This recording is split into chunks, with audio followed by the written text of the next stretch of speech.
A pleasant day to one and all. Before I'll proceed, allow me to greet the Chief Captain of the Buluan National High School, none other than Ma'am Claire Basco, and to the person in charge of today's session, Sir Gerald, to the heads of the different departments, and to the faculty and staff of this school. Magandang araw po sa ating lahat. May God provided us a fresh and a safe start for 2022 as we will be more than inspired to do more and perform more for our school and our community. So basically, I am here as a facilitator of learning and not an experienced resource person. What will I provide today is an overview of a new perspective to further improve the way things are done, most especially with the varied tasks being assigned to us in the application of the different things in the new normal. So I'm still learning in the application of continuous improvement and still on the process of familiarizing every step since our school normal operation became limited due to this pandemic. So I have some experiences, by the way, but not as expert. Because if we think that we know everything already, then the tendency is for us not to improve any further. And that calls for our today's topic, continuous improvement. So basically, continuous improvement has its own operational definition aside from our common knowledge of continuously improving our crafts in our chosen field. Technically, continuous improvement is a structured, step-by-step approach on how to better understand our clienteles, our customers, and do something about it. It is a methodology to continually assess and analyze, act on the performance improvement of key processes, focusing on the customer's needs and the desired performances. So the continuous improvement methodology is tied with our school improvement planning. So technically, we must have the CI method first before crafting our school improvement plan. It is where we identify the priority improvement areas in our schools which are linked to the school measures for our targets. This is our way of arriving our project selection and development of solutions. So I will be defining some terms later on, so just keep on as we are going to present the different stages of this CI methodology. So as shown in this diagram, the school improvement plan is developed using a process. That is what we call AAA. So as shown in this diagram, the school improvement plan is developed using a process that we call AAA. That's assess, analyze, and act. So under each stage, we will be dealing with the different steps which we call the CI steps. Actually, implementing the solutions that we can develop after undergoing this process is also a continuous improvement. So you will notice here that the arrow in the AAA goes back to the first stage. Therefore, we have to continuously improve. So specifically, the AAA is a step-by-step approach to solving a problem. So this stands for assess, analyze, and act. For assess, we will try to understand our current processes and our current performances against the need and the wants of our stakeholders. So this includes 4 steps which I will be dealing about later on. The question to be answered in this stage is, how are we performing based on the requirement of our stakeholders and learners? Are we meeting their demands? Are we meeting their needs? So those questions will be asked as we are going to undergo each step of this stage. The next is analyze. It is getting the root cause of the problem. After identifying the needs of our stakeholders, then it's time for us to analyze what is the real reason why do they need this. So it allows us not to jump into a solution without really identifying what the real reasons are. This stage will help us to create more relevant solutions to our root causes that we have identified in the problem. So that the steps here includes doing the root cause analysis, developing solutions, and finalizing our improvement plan, which will be specifically discussed later on. While the third part of the process is the act stage. It involves the implementation of the solution. But of course, we have to pilot first, roll out the solution, and then check its progress. So as we work on these stages, I'd like to emphasize that we need to consider our learners in everything that we do. We may not be with them face to face, but with the efforts that we are doing amidst distance learning, I know and I am sure that you are doing your best to reach out as we teach them what they need in these trying times.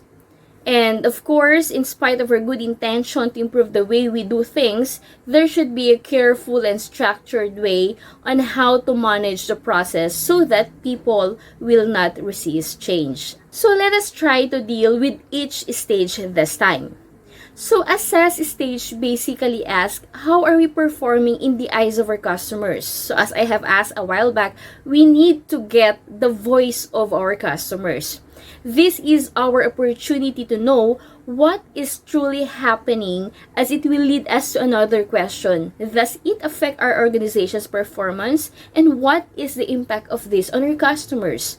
So in assess stage, we will then realize that to be successful in solving a problem, it is important to identify what the problem is and understand fully what the problem is all about. During this stage, we will get to know how to collect data about the problem by talking to the learners and other stakeholders. We will also acquire the skill of documenting the process by drawing a process map, or the CPOC, which I'll be discussing later on. And at the end of the stage, we will be identifying the priority improvement areas that we need to put in our SIP and AIP later on. Now, we also have the analyze stage. This is where we will be able to gain understanding of why problem occurs or its root causes through different tools such as fishbone diagram and root cause analysis, which I will also present later on. So during this stage, we will be made aware of the need to validate the root causes of the problem by collecting data from the learners and other stakeholders. And from the validated root causes, we will be guided in developing the appropriate solutions to address that causes. And at the end of the stage, we will be able to prepare a well-crafted improvement plan. And the stage 3 refers to the act part. As mentioned a while back, this is where we will pilot the solution, review the results, which will be ready for rollout to the rest of the school and the community. So at the end of the stage, we can check the progress of implementation to determine the effectiveness of our solution. So this time, let us analyze each step that we must take in every stage. So step 1 is to get organized. Getting organized is the first step in the assess stage of the school improvement project or the continuous improvement method. In this step, critical measures related to the division and school agreed targets will be identified and used as a reference to the school's performance. So ano nga ba yung tinatawag nating school measures? So later on, I'll be discussing each of the school measures that we need to know. So the result of assessment will be used to select a process that will be prioritized for our project. After selecting a project, key people will be identified to be part of the team. Then the team members will be tasked to assess, analyze, and act on the process being improved in the project. So as we have this step, we need to be familiar with some key points such as school measures, project selection, team establishment, and process honors. So ano nga ba yung mga tinatawag nating school measures? Ano nga ba yung tinatawag nating process honors? And the composition of the team that we have to prepare upon conducting the CI. Now, let's start the discussion with the school measures that I've been mentioning. So, school measures tell us something important about our outputs and how we deliver them. They help us understand, manage, and improve what our organizations do. So, these are examples of school measures that form part of our performance matrix.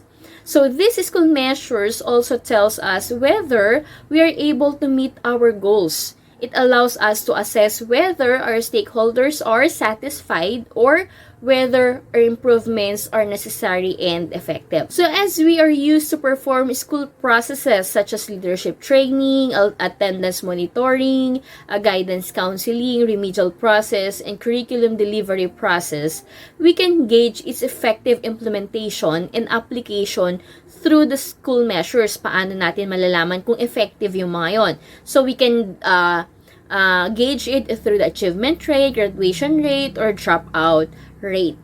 And also, even our engagement with our professional development, like our in-service training and gender awareness development, it can also be measured through the awards and recognitions and staff development level ng ating school. So, school measures are indicators whether we are performing or not, whether the processes that we have been undergoing are effective or not. So, other school measures include enrollment rate, the dropout rate, attendance of students, course survival, graduation rate. So this will lead us to the understanding of the purposes of those rates being mentioned or being sought every year that is being submitted in the higher level. The result of these school measures are our performance indicators. The result of these school measures are our performance indicators. These are the data reflected on our annual school report card to check if all the things that we are doing are aligned and relevant from our plans and the processes that we have been undergoing. So, school measures relate the school process to the needs of the stakeholders. That's both for the teachers and to the end target of our learners. So, after we have identified the school measures that contribute to the attainment of our SIP targets, we might think of various projects that can provide the output or outcomes needed to attain our targets. So, the process for selecting the CR project should be undertaken properly to avoid errors or gaps in the process. This is where a project selection criteria becomes helpful. So, minsan makikita natin bakit ang taas ng dropout rate. Among those rates, bakit pinakamataas yung dropout rate or bakit pinakamababang enrollment rate? So, din natin makikita pa lang from those school measures, meron na tayong problema at dun tayo papasok. Ano yung dapat nating i-address? So, in project selection that I have mentioned, we have to consider this criteria. So, the expected project outputs and the outcomes support the targeted performance indicators or the PIs, the school measures that I have mentioned a while back.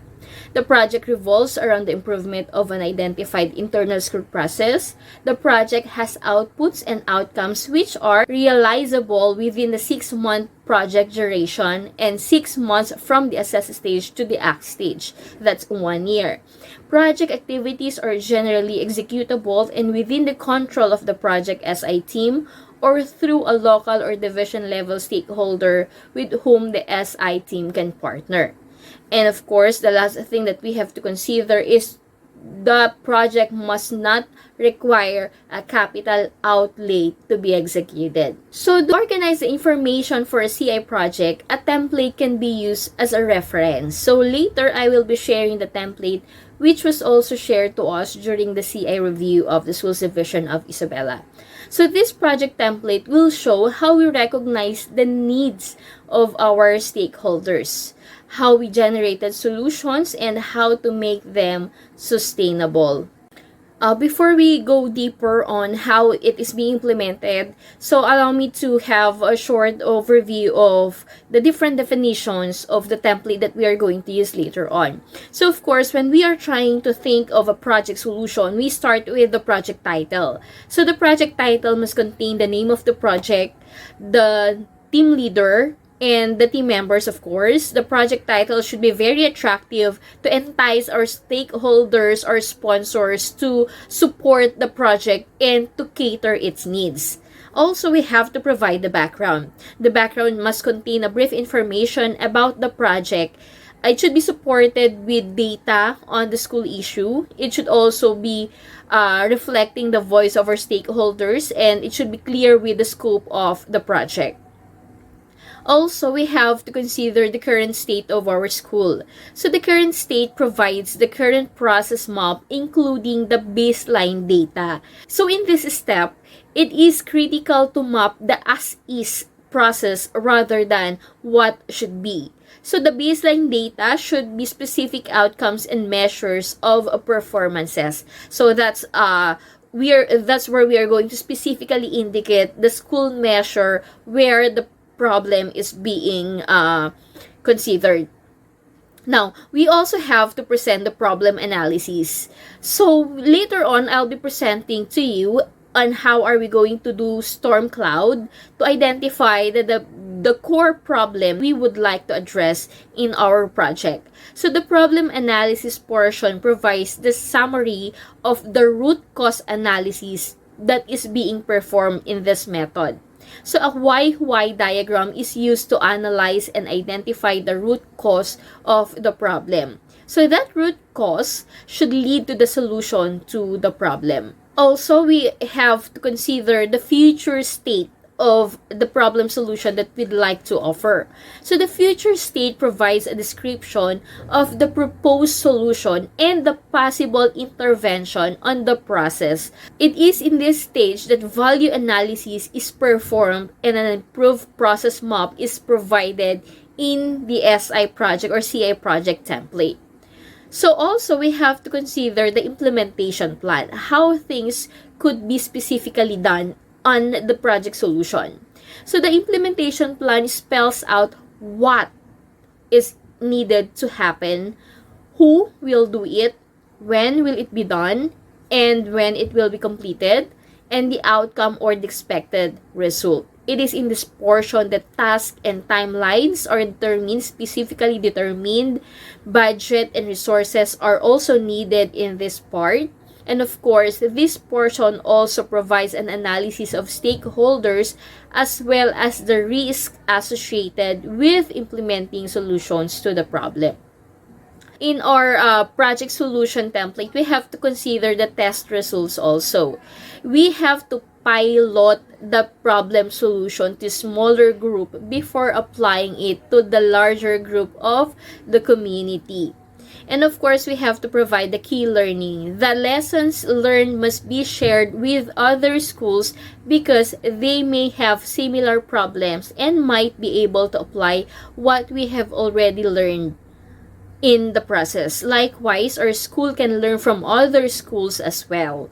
So the key learning could also include recognition and reward, and this provides closure to our CI or SI project. CI, that's continuous improvement or school improvement project.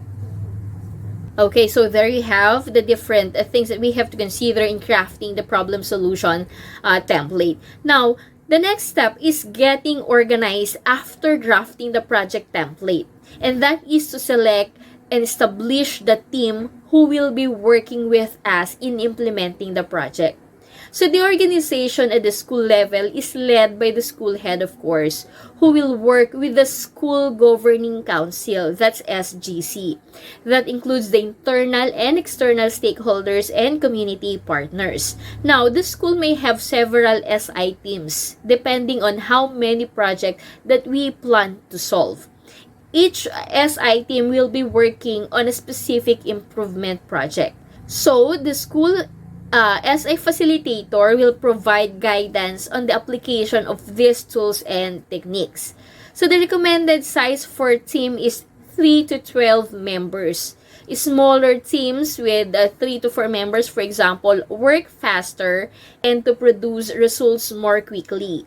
While teams greater than 7 to 8 members require additional facilitation and often require sub-teams to be formed in order for the team to operate effectively. One of the reasons of creating a big number of the SI team is that medyo mas magiging matagal yung deliberation kasi mas maraming ideas na pwedeng lumabas. Since we are planning to hit a specific target, then we have to consider the number of members in every team. Now, as to the success of our plans, we must also establish a team that will make it work. Therefore, the members of the SI team should be creative and open-minded. So these people should have high hopes, possess a kayang gawin or I can do that, or kakayanin, we will do that attitude, and are very open to new ideas. So also to make things work, team members should be a good team players too. These are people who know how to maturely handle the different personalities in the team. And these people should also be respectable and credible. Qualities of team members, my friends, play a vital role all throughout the process. So again, the CI team will be headed by the school head, followed by the CI facilitator to facilitate the implementation of each project. And each project must have its CI team to go over with the implementation of the problem solution that is being crafted. Now, the next thing that we have to consider is the process owners. So it is important to have a process owner because the projects take place in the context of the process improvement. So the process owner is the person responsible for ensuring the efficiency of the project or the process. The process owner must have the ability to make changes in the process and is highly involved in the project. So the process owner has the responsibility and authority to manage and improve the process. If we deal about quality, for example, specifically on curriculum, then usually the master teachers with the highest position, like master teacher 2, will be the process owner of the project. And then if we deal about issues on infrastructures, for example, so let the chair on physical facilities be the process owner. So teachers can solve issues on infrastructure, but the process owner will still be the chair on physical facilities, usually being assigned during Brigada Eskwela. If teachers plan to solve the problem on the lack of existing instructional materials, for example, since the librarian is the one responsible of collecting data on the materials, the learning resources that we have in school, then the librarian will serve as the process owner. So in summary, this section should help us understand how to select the SI project from the school measures that I have provided. We have to know what is a project template so that we will be guided on how are we going to implement each step. And we have to use guidelines in organizing and identifying the key people, like the team members, the qualities of team members, and who will be the process owner, who will take part in the SI project. Also, this will lead us to the next section that will describe the second step in the assess stage, which is already talking to our stakeholders. Okay, so step 2 of the first stage is talking with our stakeholders. It is important to understand that the stakeholders' needs and expectations, as well as their perception of whether the process or system is capable of addressing this.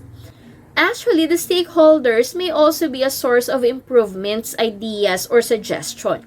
In this section, you will learn how to understand the stakeholders' requirements and identify improvement opportunities based on their requirements. So in this stage, we will also be highlighting 3 key points. Identifying the stakeholders, what is the difference between their wants and needs, and what will be our tool in gathering their voices. Actually, stakeholders are group of individuals who benefit from or participate in the process or project improvement. So who are your stakeholders in the school, by the way? So as you can see in this diagram, these are learners, parents, the government, future employers, teachers, principal, janitors, every member performing for the school or working for the school. There are 4 types of stakeholders. It's primary, secondary, tertiary, and internal stakeholder. So primary stakeholder directly receives the service of the school. So in our case, example of our primary stakeholders are the students or the learners. A secondary stakeholder indirectly receives the service. So in our case, this can be our learners, parents, and guardians. Tertiary stakeholders are indirect but crucial participants in the process. So, they are our future employers, for example, the government, the society in general. They are our external stakeholders or our community partners. And finally, we also have the internal stakeholders. They are the individuals or groups who are part of the improvement process, and that refers to the teachers and the school heads. Again, we have the primary stakeholders, secondary stakeholders, tertiary stakeholders, and we as the internal stakeholders of the school. Now, from the different types of stakeholders, we must then acknowledge their different needs that they wanted to be satisfied. So, it is important to understand the stakeholder sectors in order to satisfy their varied needs. So, in line with understanding the needs of stakeholders, it is critical to have the stakeholders themselves help in identifying their needs. So, we will be needing the voice of stakeholder as a process, or the VOS, as a qualitative statement or phrase that describe their needs and be worded in their own language. So, therefore, we must be familiar with the use of stakeholders' own language to pick up new ideas on what they really need. Therefore, it is important to get their own terms, be familiarized with their own terms so that we can adjust it to how are we going to address these terms. Oftentimes, the stakeholders are unable to directly voice out what they need or want. So, we have to be sensible enough to determine what they really want or what they really need, so that we can give the proper solution to their problem. As such, it is important to ask follow-up questions to identify stakeholders' needs that are important to them. Also, when gathering the VOS or the voice of stakeholders, we must be careful in determining whether something is a need or want. So, ito na yung sinasabi ko. Kasi hindi naman lahat ng want nila ay kailangan nating ibigay. Because we have to prioritize their needs so that we can come up with the proper solution in accordance with the thrust of the DepEd. So, needs actually are what stakeholders expect to receive from a concept of service. These are more likely common across our stakeholders. So, while wants are preferences of stakeholders on how to receive a concept or service, they may vary from stakeholder to stakeholder even if they share the same needs. For example, let's consider the primary stakeholders. Some of our students would like to have a specific want. For example, from the primary stakeholder is the availability of laptop for each student. So maybe that can be a want because not all students will be able to use the laptop because some are afraid, some are not familiar on how to manipulate it. So pwedeng sa mga matatalinong estudyante lang yung need na yon. And that can be considered as want. But when we say if our stakeholders or primary stakeholders, the learners, want speech laboratory, then since everybody will learn from a speech laboratory, then it is considered as a need. Di po ba? So now, we have to make sure to address the needs first before the wants. However, wants are important also to create a balance on what and how we deliver our service to our stakeholders. And we have to learn how to scrutinize and understand what they truly mean. That is why it is essential to use varied tools in gathering their VOS. And that's the next thing that we have to discuss. So here are the different tools that can be used in gathering the voice of our stakeholders. The most common way is by conducting interviews or focus group discussions. These are the times that we ask our stakeholders, maybe a representative from the SSG or SSG president, that's from primary stakeholder, the president of the PTA, that's from the secondary stakeholder, the chair on the Committee on Education from the barangay, and from the LGU, that's already a part of the external stakeholder, the president of the faculty and staff, or the master teachers or head of the different departments. That's for the internal stakeholders. So we can conduct an interview or a focus group discussion to hear their voices. So aside from gathering data through interviews, you can also conduct surveys to quantify and verify the responses from the interviews. So, for example, si PTA president, sinabi niya, ganito ang kailangan ng mga anak namin. Then, we can conduct a survey to some of the parents to quantify kung yun nga ba talaga ang kailangan ng mga anak at hindi lang galing kay PTA president, being the person in power to voice out what the stakeholders really need. So, in most cases, tools need to be used in combination para mas ma-verify natin yung totoong need ng ating stakeholders. Tools used in combination move us from one level of certainty to the next. And through this tool, we can identify the stakeholders' real needs.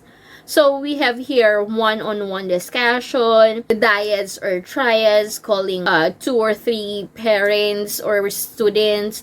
We also have the focus group discussion, which is found to be most effective, and of course, the survey. We must see the importance of listening to their voices since the processes can be improved and monitored.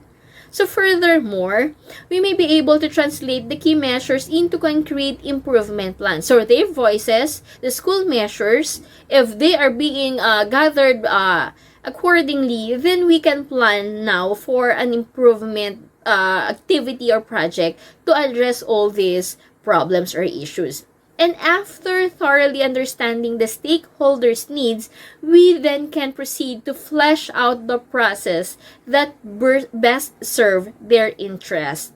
So always remember that a stakeholder-focused organization understands the requirement of their stakeholders and measures how well these requirements are being met. So, doon na natin ita-tie up yung school measure, yung problem sa school measure na nakita natin, and to the needs of our stakeholders, so we can come up with a concrete and realizable project implementation plan. So, we are on the third step of the first stage, and this is just the third step out of 10 steps that we have to do in the CI methodology. So, at this step, we have already accomplished the following. First, we have identified the broad problem from the relevant school measures that we had a while back. Second, we already have identified the key people who will comprise the SI team, and identified the needs of the learners and stakeholders affected by the broad problem through the VOS or the voice of stakeholders. And this time, we are now ready to explore on step 3, the continuous improvement methodology, walking the process. A process actually is a set of activities that are arranged together in order to deliver a product or service. With this, we will be dealing its components and inputs, a process mapping, and the use of different flowcharts to help us visualize the project. Remember, we are still assessing the problem. We are not yet on the implementation. So please keep up as we are going to discuss the components and inputs in having the process. Now, when we are talking about components and inputs, a process has different components and inputs pala that work together in achieving its goal. So, these components can be categorized as manpower, materials, machine, and the method or the 4 M's. So, specifically, pag sinabi nating manpower, this refers to the persons in charge of doing the work like the teacher, students, and parents. Sino nga ba yung tatao sa ating process? So, obviously, meron na tayong SI team members kanina, and we also have to identify who will be the persons, the other persons involved for us to complete the project. Also, we need to identify the material. So, materials refer to the different things that are needed to execute the process, like if the problem falls in academic, we can have the test papers, books, teaching materials that we can use to address the problem. Also, we need to identify the machines. Machine refers to the equipment or machineries needed to execute the project, like, for example, the projector, the computers or laptops, television, speaker, or microphone. We can use this materials, machine, and manpower with the method that we have to specifically design. And that refers to the task or steps that we have to involve in a process. That may include the way teaching materials are delivered, students' evaluation, or checking the test paper, which will be used in assessing the whole process. So these components are very important in assessing or evaluating the performance of their corresponding processes, because the issues or problems in the process may be attributed to one or more of these mechanisms. Now, we also need to understand the process in order to know how a stakeholder's need or want is being met. Without understanding the process, actually, we can deliver a consistent and effective way of achieving our stakeholders' needs and wants. So the question now is, how do we understand our process? Again, to understand the process, there must be a way to present or capture what is happening in reality. And this is done through the use of a model. So to show the sequence and flow of work in process, eto na yung gagamitan natin siya ng process map. A process map is drawn to represent the whole process itself. This is the model form that we will focus on because it is the most useful technique for process improvement. So the main objective of process mapping is for us to understand its importance and not just conduct the project for the sake of documentation or reporting it alone. So obviously, process mapping is a technique of using flow charts to illustrate the flow of a process, proceeding from the most macro perspective to the level of detail required to identify opportunities for improvement. And to map a process, we can use different types of flow charts. So, what is a flowchart, by the way? It is a diagram that uses graphic symbols to depict the nature and flow of steps in a process. So, when creating a flowchart, it is ideal to work with a group so that we can encourage multiple viewpoints. So, the group should be comprised of people who are involved in the process that we wish to focus on. So, basically, the standard types of flowcharts that we can use in the process are this. We have the CPOC chart, activity flow chart, and the deployment flow chart. So, when we say CPOC chart, it aims to identify the major steps of the process and where it begins and where it will end. So, this is to illustrate where in the process you will collect data. For activity flowchart, this aims to display the complexity and decision points of a process, whether you're going to continue or to stop, whether you're going to go back on a certain process or not. So this is for you to identify activity loops and time-consuming activities. And also we have the third type of flowchart, the deployment flowchart. This helps us highlight handoff areas in processes between people or function. Sino nga ba involved sa prosesong ito? Sino nga ba involved sa step na to? So that's how it is being used. And this is to clarify roles and indicate dependencies on the different stages, the steps that we have to undertake on the process. That's why it's called process mapping. Now, one of the flowcharts that we find effective is the CPOC chart, actually. To define the boundary and scope of our process, we can use the CPOC diagram. The acronym CPOC stands for supplier, that's S, input, process, output, and the customers, which form the columns of this table. So CPOC can help us identify the important elements of the process.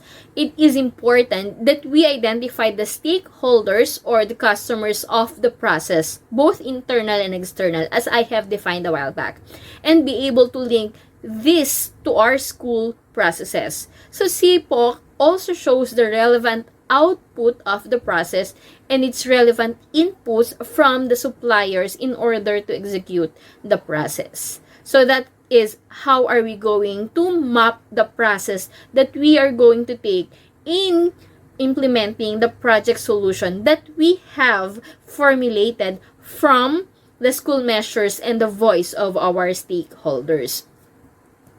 Now, we are ready to have the fourth step in the first stage, and that is having a glimpse on identifying the priority improvement areas. So this is the last step of the assessment phase. This focuses on the PIA, and this is where we can start formulating our problem statement after the data gathering and analysis took place. So, as I have mentioned a while back, part of the data gathering is determining the storm clouds. These are actually the pain points that are observable and relevant to the critical school measure. Ano nga ba yung mga questions natin on mind? Why do students have a low score sa kanilang NAT?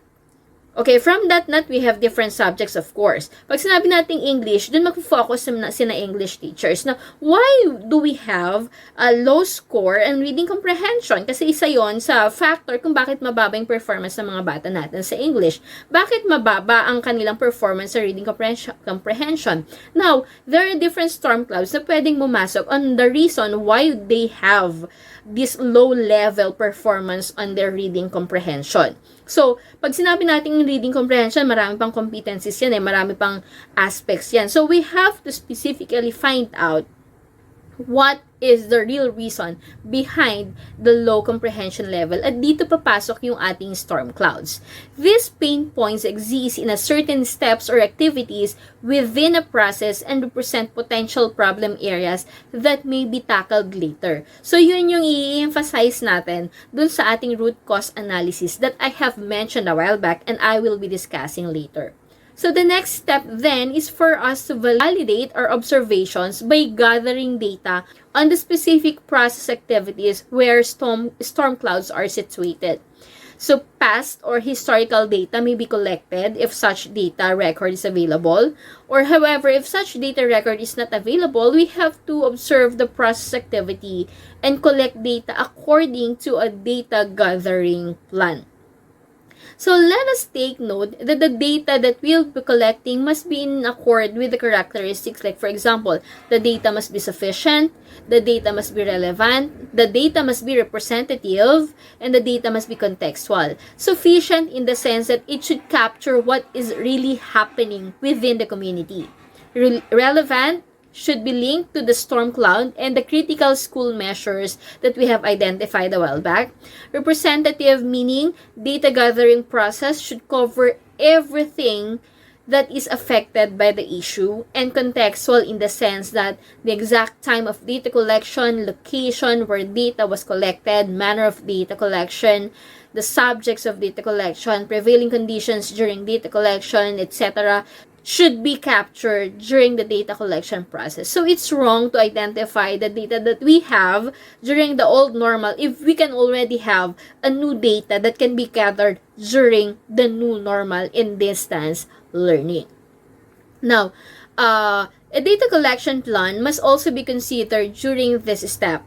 So, the basic elements of a data collection plan include the data that you need to collect, the data type, and the operational definition. Now, identifying the type of data at this early stage influences which data tools and analytical method you should use later, whereas the operational definition tells us exactly how are we going to go about collecting and recording the data. The data that we really need to acquire are irrelevant to support the problem statement that we need to come up on our CI process. Actually, data collection forms are available to help us facilitate and organize the recording of our collected data. So these forms also indicate how data is to be recorded, and that the boundaries that define the start and the end of observation should be clearly specified in these forms wherever possible. So as to data analysis, this will lead us to the process of evaluating the collected data using analytical and logical reasoning to examine each component of the data provided. So, bawat data ay may binabagayang data analysis tool which is presented on this slide. Data from various sources are gathered, reviewed, and analyzed in order to generate findings, validate initial needs, and come up with the conclusion that are key in transforming the broad problem into a focused problem. So after gathering the relevant data for each of the storm cloud that we have identified, we need to convert this data into meaningful information by making use of the appropriate data analysis tool. So the appropriate use of graphical display and analysis tools coupled with the proper treatment of data leads to a clearer and better understanding of the focused problem to be tackled. So the process must be done scientifically to find out the relevant data that we need in order for us to come up with a focused problem statement. So just like in doing our research, we can make use of graphs or charts, specifically the use of line charts, data stratification, histogram, Pareto chart, and scatter plot can be of help in the process. We are already on the last step, and that is selecting the focus problem statement. So the objective of selecting the focus problem statement is for us to focus our improvement effort on a smaller problem by analyzing the gathered data. It is on the process that is linked to the broad school problems. So attempting to solve the broad problem directly is usually ineffective since there are too many variables or factors that may have caused the occurrence of the problem. So while linking the broad problem to specific process and then identifying storm clouds or problem areas within the process and further narrowing down the focus by analyzing data collected on each of the storm clouds to pinpoint exactly where the biggest impact occurs are all necessary steps in determining the focus problem statement. So, if we are trying to come up with a focus problem statement, lahat ng data from the school measures down to the voice of the stakeholders, down to the data gathered that we have from the storm clouds, lahat yon will play a vital role to come up with a specific problem statement na kung saan doon natin siya papasukan ng problem solution. In detail, a focused problem statement is a problem statement that pertains only to specific component of the problem. One way to select the focused problem is to examine if a relationship exists among the storm clouds that we have provided. We will have to go back to our data and perform additional data analysis if the situation calls for it. Like for example, pwedeng pare-pareho pala yung na-identify na nag-problem ni English and Math. Like for example, sa reading comprehension pala. So the math teachers and the English teachers can create a focused problem statement addressing the reading comprehension level of the students, specifically in grade 7 or grade 8 or grade 9 or grade 10, highlighting a specific approach kasi may relationship naman yung reading comprehension ng sa English and sa Math. So we have to go over with the data gathering and the data analysis that we have performed so that we can specifically focus on a certain problem without sacrificing time and effort of each CI members. So, parang ganun yun. So, the idea of breaking down the broad problem into a more focused, process-oriented problem is being portrayed in this illustration, wherein this illustration suggests that the focused problem deals with a very few issues, maybe just an inch wide, which permits more depth of analysis, that's a mild depth, through an exhaustive identification of causes. So, maaaring kay English at Math lang yung isosolve niyang problem, pero yung lalim nung problem na isosolve ay mas magiging effective. I mean, mas magiging malawak yung kanyang effectivity since you were able to identify the real cause of that problem. So it is also easier to take corrective actions or make improvements on small problems. The focus problem approach results in a much more effective utilization of the school resources. If the broad problem is directly tackled and solved, the solution will blindly touch on many problem areas. Hindi niya masosolve specifically lahat ng problema, which seriously limits the depth of analysis that can be made. So, mas magandang konti lang yung problem, specific yung problem, pero yung impact niya mas malalim. Unlike for solving a general problem, pero yung impact niya mababaw lang at mas marami siyang pwedeng ma-create na problem out of solving that broad problem. Alright, there you have the steps covering the first stage of the process. So, under assessment phase, we have getting organized, talking with our stakeholders, walking with the process, and identifying the priority improvement areas that we need to address for the school in general. So this time, let us proceed to analyzing the focus problems which we have discovered as the development of its possible solution. Now, we are on the second stage of the CI methodology, and that is analyze. So far, you have completed the assess stage of the continuous improvement methodology, and it's time to move on to the first step in the analysis stage. As we recall, the analysis stage is focused on investigating and validating the reasons for a well-specified school problem or opportunity. So now that we have identified the process problem, it is time to focus all our attention in analyzing this problem and determining all the underlying causes that contribute to the occurrence of this problem. So the only way for us to come up with the appropriate and relevant solutions that will address our focus problem is to correctly identify the root cause of the problem. Now, root cause analysis, or the RCA, is a structured and thorough review of the problem designed to identify and verify what is causing the symptoms. Bakit paulit-ulit na lang na ito yung lumalabas ng problema? So we are going to have the RCA. It is the deepest underlying cause or causes or the problematic symptoms within any process. Bakit paulit-ulit na lang na ang daming batang nagda-drop? So we have to do the RCA to identify what is the real reason behind this problem. So the root cause must be within the boundaries of the process scope.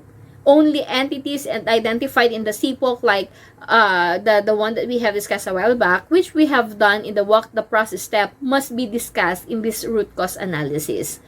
And performing root cause analysis requires a complete honesty and no predetermined assumptions. Huwag tayo maging judgmental for the RCA process. Otherwise, it may lead us to ignore the real cause of the problem. Lagi nating sinasabi, bakit may nagda-drop na bata? Poverty. It ends there. What is all about poverty? Saan siya mahirap? Bakit kaya? Anong specifically a factor of being poor ang reason kung bakit hindi nakakapasok yung bata?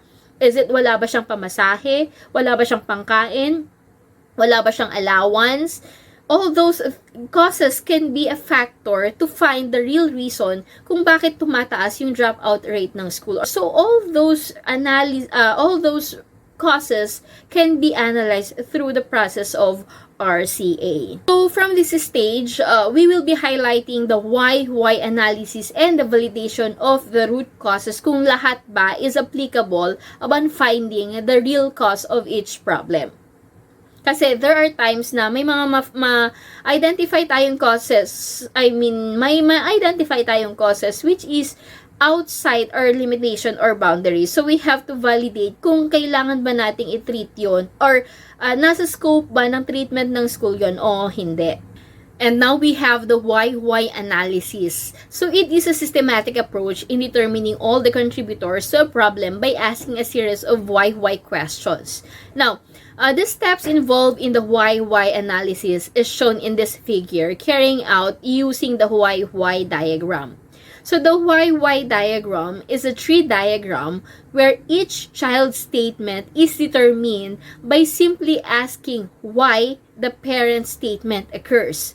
Like for example, identify the specific problems and then ask why the problem happens. If the answer is not on the root cause, then ask why again. So, parang yung nabanggit ko kanina, bakit mababa ang NAT ng mga bata natin? Yung result ng NAT. So, bakit pinakamababa sa English? Bakit sa English ang pinakamababa ay reading comprehension? Bakit kayo dun sa reading comprehension ang pinakamababa ay ganito, ganito, ganito? So, keep on asking the question why until you find the real reason kung bakit mababa ang performance ni bata in the National Achievement Test. So, the steps involved here, again, is why analysis. The very nature of the why diagram forces us to drill down to the underlying reason to why certain causes are observed until we end up with a cause that can be directly addressed. Again, it should be directly addressed within the scope of, within the control of the school and the community. Now, so let's proceed to the validation of root causes. Root causes validation also begins with a data collection plan. Again, papasukan na naman natin siya ng data collection plan. It involves the development of data collection forms, development of a sampling methodology, the actual collection of data through data sampling and or actual observation. So, dun natin titignan kung talagang eto nga ba yung problema. Yung pinaka-problema based on what we have identified on the root cause. And of course, we have to use the graphical data display techniques and data analysis tools once again, katulad nga na nabanggit ko kanina, like the line graph, histogram, scatter plot, stratified line graph, Pareto chart, or whatever that can be utilize in your own comfort, as long as papalabasin niya yung display of data that we are looking for. So the output of this validation process is the identification of the real cause of the problem. So after identifying the real root cause of the problem, so the team now being formulated must then identify how much each one of the real causes contributes to the problem and if solving these causes is within the control of the team. So once all of these are done, we are now ready to develop solutions that will address the problem and improve our processes. So meron na tayong problema, meron na tayong mga taong gagalaw from the problem. We already have identified the real cause of that problem to be addressed so that we will be prepared to come up with the step 6, that is to generate solution. So it must be emphasized that correct identification of the root cause is the first and necessary step towards solving a problem. Kasi hindi natin masosolve ang isang problema hanggat hindi natin na-identify yung pinaka-reason kung bakit paulit-ulit yung problemang yon.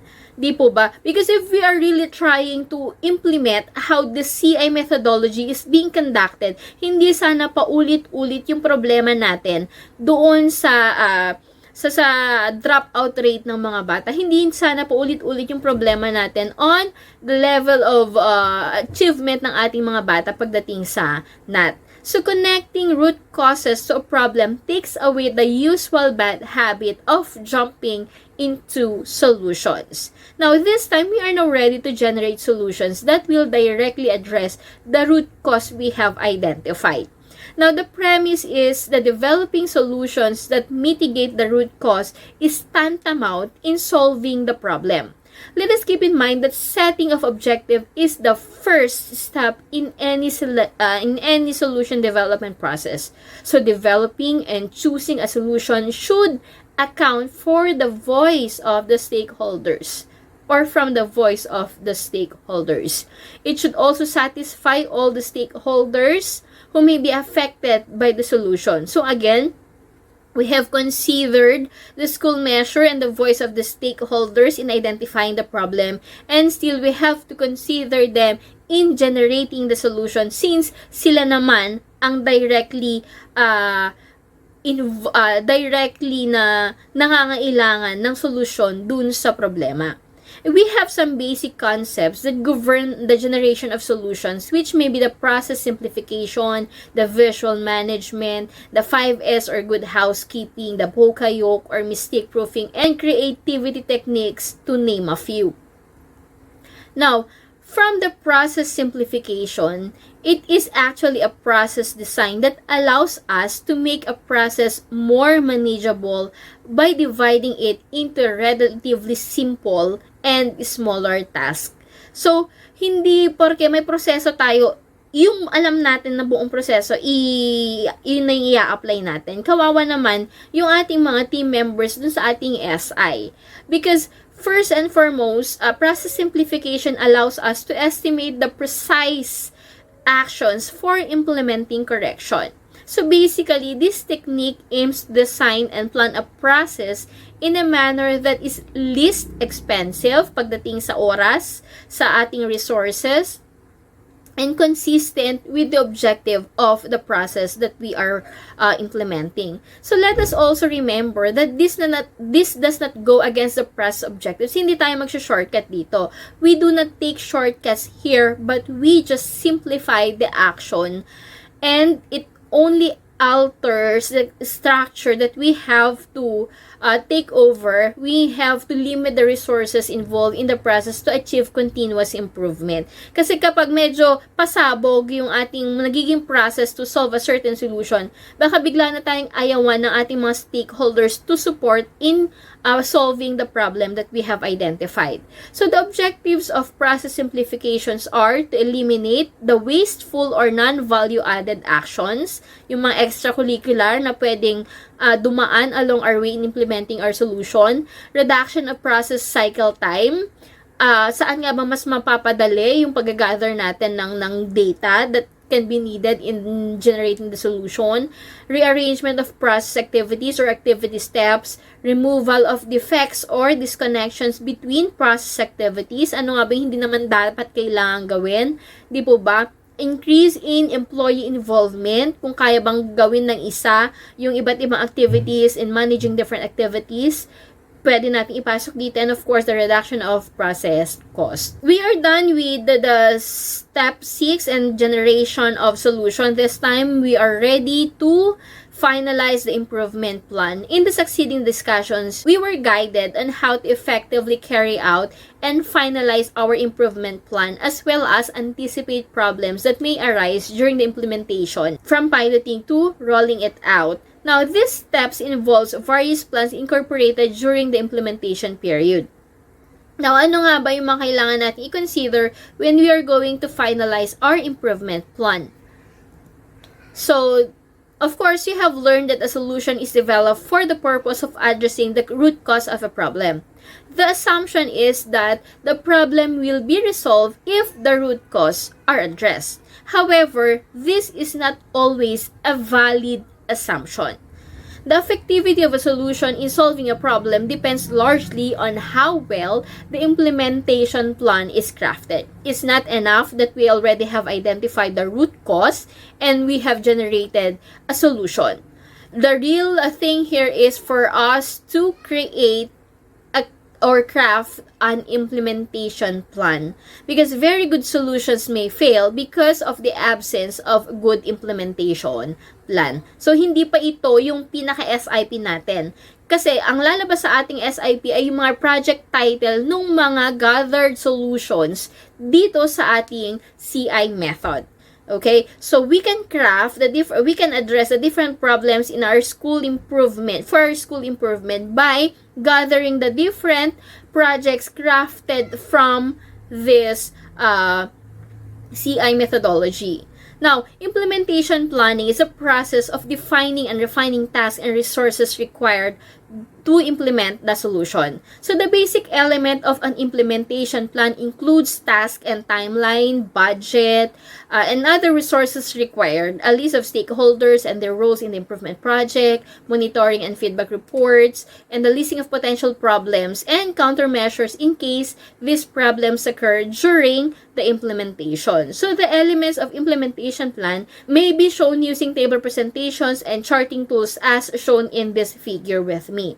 So, these are commonly referred to as the project planning tools.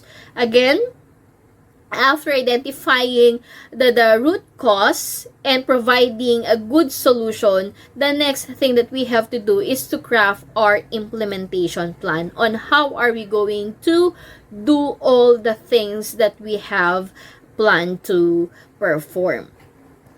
The budget and cost management plan specifies the budget and cost items in relation to key project activities and resource requirements. Hindi ito nawawala. Like what are the expenses, income, analysis, and budget that we have to include in our implementation plan. So these cost items may be classified as a one-time cost or recurring cost.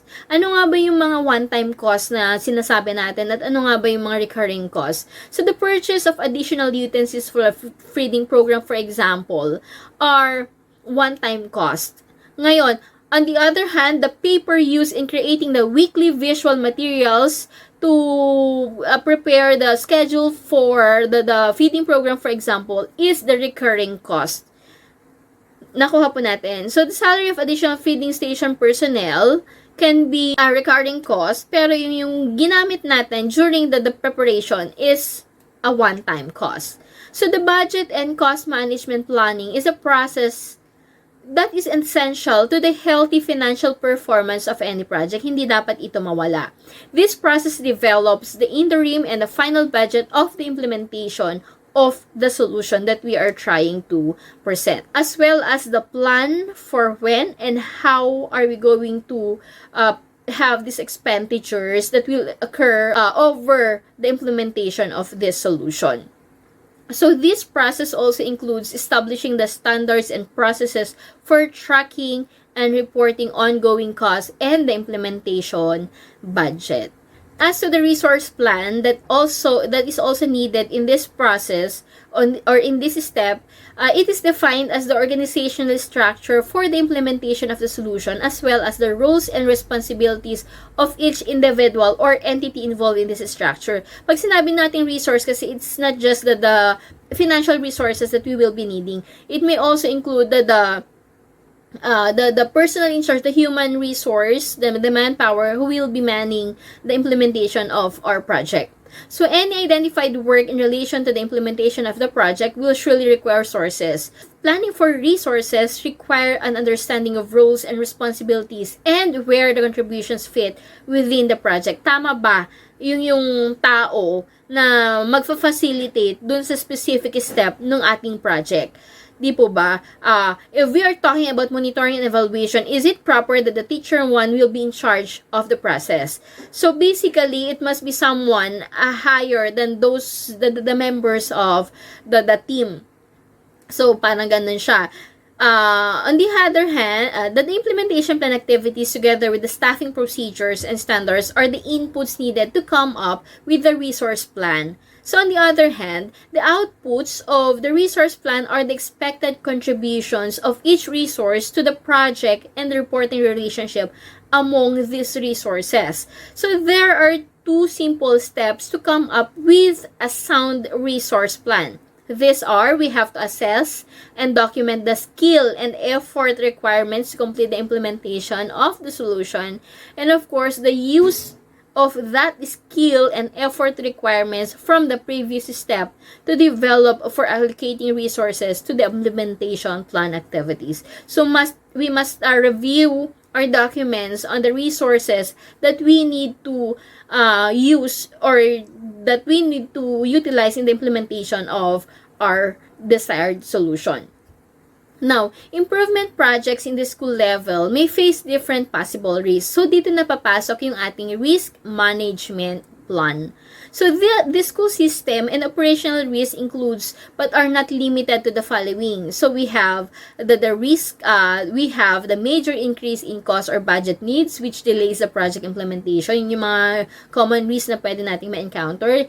Evolving and changing student and community requirements which render the proposed solution to the problem irrelevant already. We can have the poor school performance despite the interventions made at the process level, or we can have a too long timetable for implementing school changes which may again render the proposed solution to the problem irrelevant due to the changing customer and stakeholders requirement. Kasi minsan sa sobrang tagal nung ating implementation and mag-iiba na yung ating number of learners, for example, or mag-iiba na rin yung skills or capabilities nung ina-address nating mga stakeholders. And of course, readiness and commitment of the school, which again delays the project implementation or even cause the project to be unsuccessful due to the absence of administrative support. So for example, biglang nagbago ang ating school head at yung dati ay supportive tapos biglang hindi naging supportive. So those can be an hindering factor in the implementation of our generated solution. That is why it is important for us to have the risk management plan. We have to have the risk identification first, risk assessment, risk response strategy, and risk response planning. So what are we going to do if the following risk being identified occur during the process? So dito papasok yung risk management plan. So again, we are done with the first two stages of the continuous improvement methodology. That's from assess and analyze. As analyze has also 3 steps. That's doing the root cause analysis. Dito na natin nalaman yung pinaka-reason kung bakit nag-e-exist, paulit-ulit na nag-e-exist yung problema na yon. We also have the step on developing solution. What are the tools that we need to use? And of course, we need to finalize our improvement plan using the budget and cost budget, cost planning, resource planning, and risk management planning. And this time, we are now ready to act on our proposed solution by 3 of its steps, which are the piloting our solution, rolling out our solution, and checking the progress of the proposed solution. Now, the step 8 or the first step in the acting stage is to pilot our solution. In this step, you should be able to test whether the solution is able to address the problem we are considering in our project, and we should also be able to measure the cost and benefit of applying our solution. So we are going to highlight 2 of the key important terms in piloting our solution. That's testing our solution and evaluating the result, and the cost benefit analysis. Now, in testing our solution and evaluating the result, testing of the solution or pilot testing is implementation of the solution using a smaller scope as opposed to fully implementing the solution. Very risky po yung i-implement na natin agad yung solution. Kailangan meron pa rin po tayong pilot test on how are we going to deal with the solution, kasi it is also for us to address the possible problems that we may have on the actual implementation of the solution that we have crafted. Also, in evaluating, we have to clearly show what changed with the performance measures. So, dito natin malalaman kung may nangyari ba dun sa school measure na nakita nating pinaka-problema on the first step of our stage, and also, did we address the concern of our stakeholders? So, the key message of this step is for us to monitor and manage the implementation of our solution in order to assess whether the solution can provide the desired result or not. So, after the evaluation of the result, it is where we are going to analyze the cost and benefit of the solution that we have proposed. So, in analyzing the cost and benefit, it is important to note that cost consideration includes the non-recurring and the recurring ones that I have mentioned a while back. So, non-recurring cost includes the implementation cost, training cost, facility cost, and meeting cost, while recurring cost pertains to the materials or supply cost and maintain cost. So, yun. So, the benefits, on the other hand, could either be tangible or quantitatively measurable, such as in the case of increase in the students' grades, or pag sinabi naman natin intangible or qualitative, it's in the case of an improved communication between the teachers or even the students. So, mas madali nating i-gauge yung tangible output since we have the standard ways on how to present the school measures in a qualitative way. Now, So regardless of the solution that we will be piloting or we have piloted, it is important to consider the benefits because this affect the quality of education that we will provide to our stakeholders, most especially our primary stakeholders. So depending on the result of the pilot test, some adjustments may be needed to be done to the process of our improvement. This is where we are going to review the pilot process performance results and feedback from customers and other stakeholders. We have to review the process maps and identify any needed adjustments in the piloted process of improvements and also draft the revised process maps and update related supporting documents and materials. So, again, the cost-benefit analysis steps include measure the benefits, identify all cost components, and compare and assess with the stakeholders. So this is where we are going to have the the steps on piloting our solutions. Now, this time, we are ready to roll out our solution. That's the step 9 of the process. In this step, we should be able to prepare the resources, identify the correct people, obtain stakeholder support, and train people in implementing the change or the solution. So we should also be able to standardize the implementation and monitor the performance measures to manage the implementation of solutions. So at the end of the stage, we should be able to roll out our solution to the scope considered on the project. So with this step, we will be emphasizing 3 important aspects such as the elements of people side, developing a communication plan, as well as the standard practices and procedures. So malapit na po tayo. When we say people side elements, that includes communication, participation, and education. So communication is the exchange of information from you to others and from others to you. So it's a two-way process. In rolling out the solution of from the problem that we have identified, it is important to have a two-way communication between the project team, the students, as well as the other teachers. So ano nga ba yung voices ng effectivity ng ating na-roll out na solution? It is also important to ensure that we are able to hear the different opinions of the people involved to ensure that the concerns of each are addressed in the implementation of the solution. So, maaring may nakita tayo na hindi nila nakita or may nakita sila na hindi natin nakita, which really an important factor in rolling out the solution that we have planned along the process. So, participation means involving the teachers in the planning and execution of a change so that they can develop a shared sense of ownership and commitment. So, may mga nakita tayo mga dapat baguhin. Then, we have to inform the persons who participated in the pilot testing so that we can fully implement it on their participation on the final implementation of our solution. So teachers should be able to take part in the rollout plan to ensure that they will follow through with the implementation of the solution. So the third element is education. That means providing teachers with what they need to know that they can successfully implement the desired changes.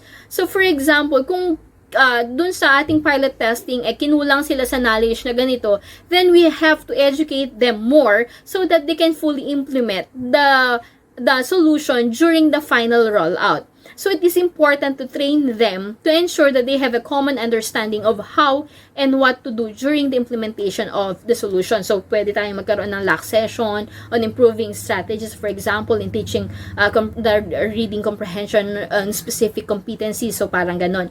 So oftentimes, we spend all our time on the technical side of a change. So what has to happen by when? So mga ganon. Now, we ignore the people's side of the change. We have to consider the persons involved in the process. How to help the people who will have to change their way of doing things in order to realize the progress. That's the key point there. We have to make sure that we are able to manage our people to easily facilitate change in practices para wala pong sisihan towards the end of the actual implementation of our proposed solution. Now, we also have to deal with developing a communication plan. So when we are talking about developing a communication plan, we have to define our influence objective increase the benefits of the solution, we have to reduce costs or the inconveniences we have encountered, and to plan for your influence attempt. So one way for us to determine that communication plan has been done is a commitment signing, which is critical to be able to show that both parties involved are really part of the change initiatives. So usually, ang commitment signing happens kapag tapos na yung ating SIP, so that we can see that the stakeholders are willing to commit themselves in the implementation of the different rollout implementation of the different solutions that we have crafted based on the problems identified. So also, the level of commitment of each stakeholders must be clearly stated so that they will know their roles and responsibilities in the rollout or in the implementation of the project solutions. Total, towards the end, para sa kanila din naman lahat ng effort na ginagawa natin. Now, the last part is the development of standard practices and procedures. So in the solution rollout, we have to develop standard practices and procedures para hindi tayo pa iba-iba. Nothing happens on a reliable, sustained basis unless we build a system that makes our improvement efforts reliable and sustainable. Meron kasi yung mga team, for example, na sa umpisa, very active sila, and then towards the end, maglalaylo na sila kasi parang feeling nila mas maganda yung naging performance ng ibang team. That will not sustain our goal to improve everybody's performance for our stakeholders. So standardization is what allows high quality to happen on a reliable and sustained basis. We should be able to monitor and ensure that the solution is implemented similarly across the whole school or across the scope of the project para walang nagpapatalbugan. Meron tayong sinusunod na standard. And this standard, and this step, standardization and documentation is the key. We have to make sure that the important elements of a process are performed consistently in the best possible way. Pwede yung isang CI team or SI team, mahilig sila mag-post sa Facebook mga accomplishment nila with regards to the development, samantalang isa, hindi sila nagpo-post but they are documenting everything that is happening.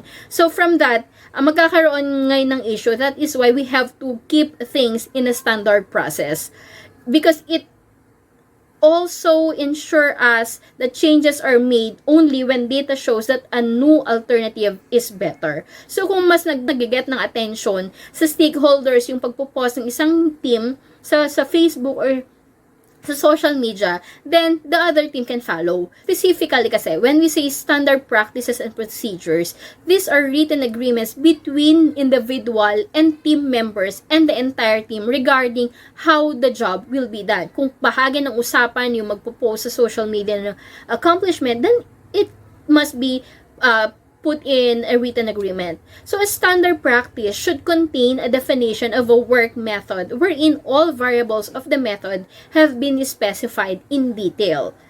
So we have here the benefits of the standardization. So it will increase reliability, reduce cost, improve employee performance, increase safety actually. Processes will be remained in control, continuous improvement, and flexible practices that allow for a quick response to customer need.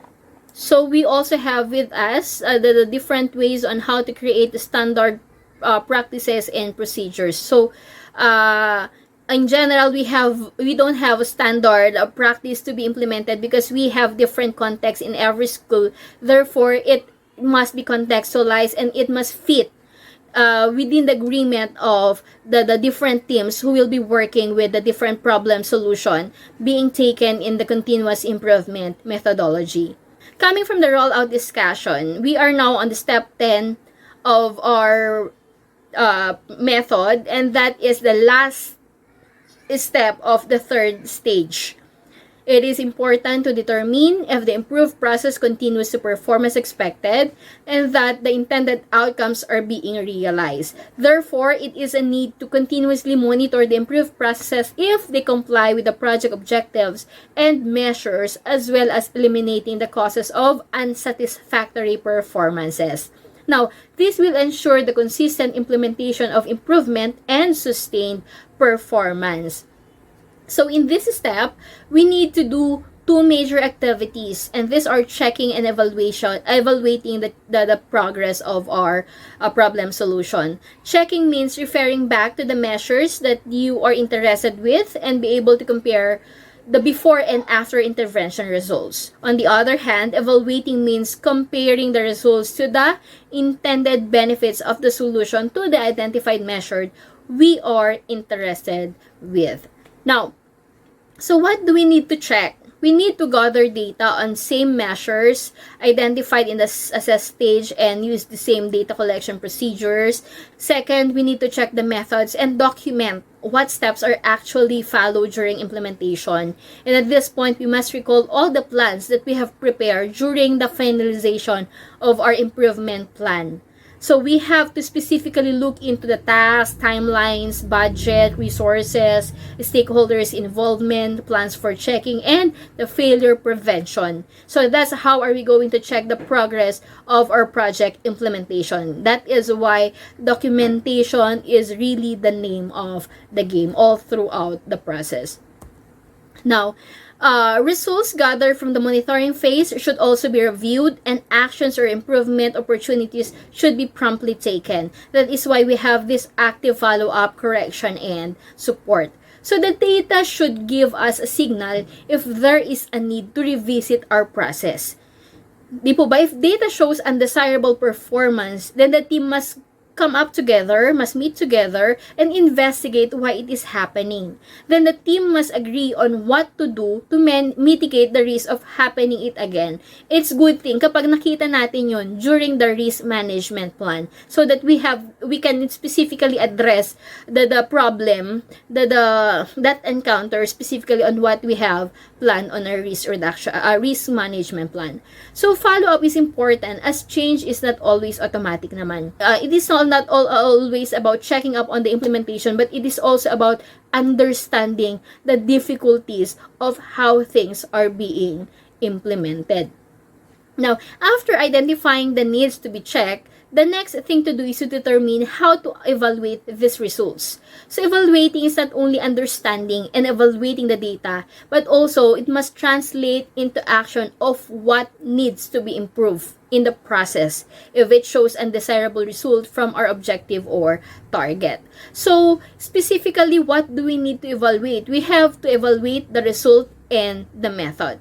So when we are trying to evaluate the result, we have to consider the questions such as how much was the gap between the desired and actual reduced, or were the plans effective in addressing the causes you targeted? What do customers tell you now that changes are in place? Has enough progress been made, or do you need to go back and try another solutions? Or were there unintended benefits or negative side effects? So lahat yan papasok sa results. For the methods, did you follow your plan?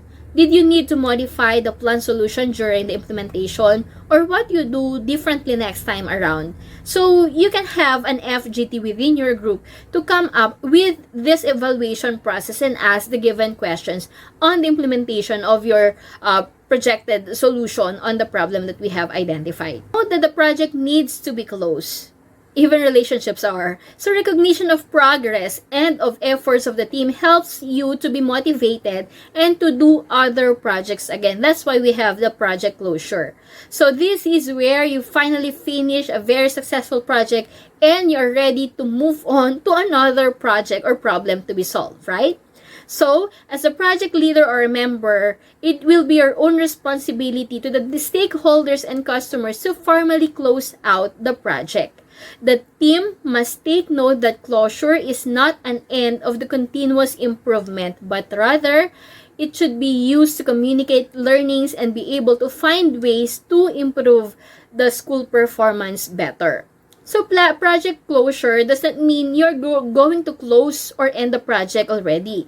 The project closure means turning over the monitoring and evaluation role back to the process owners, and you are ready to implement whatever solution that you have provided from the identified problem within the community. Now, we have now reached the end of the continuous improvement methodology. So, to summarize, this method provided us with a very scientific, systematic, practical, and evidence-based approach in solving problems in our school. It also allowed us to focus our learners and recognize the involvement of our major stakeholders to make sure that project will be successful. So this journey may seem challenging, especially for those who are new in having this method, or for those who are using this for the first time, but rest assured the reward is lifetime fulfillment of our mission of catering quality education and serving our stakeholders. Now, may I present to you the project form that is being used by different schools in identifying a specific problem solution to address the need of our stakeholders. So as I mentioned a while back, this form starts with project title, the background, the current state, and on the analyze stage, it includes the problem analysis, future state, implementation plan, and for the act stage, it will include the test result and key learning area. So here is an example of a school improvement story of Marikina National High School on their program on reading improvement of their learners on the year 2013 to 2014.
So that is just an overview of how continuous improvement methodology is being conducted, and I am sure we will all be ready to craft our own problem solution aligned with the processes indicated on the CA methodology to make everything systematic and organized, and to solve specific problems that has been recurring in our school and satisfy the needs and wants of our stakeholders. With that, ladies and gentlemen, thank you for considering me in the session, and thank you for listening.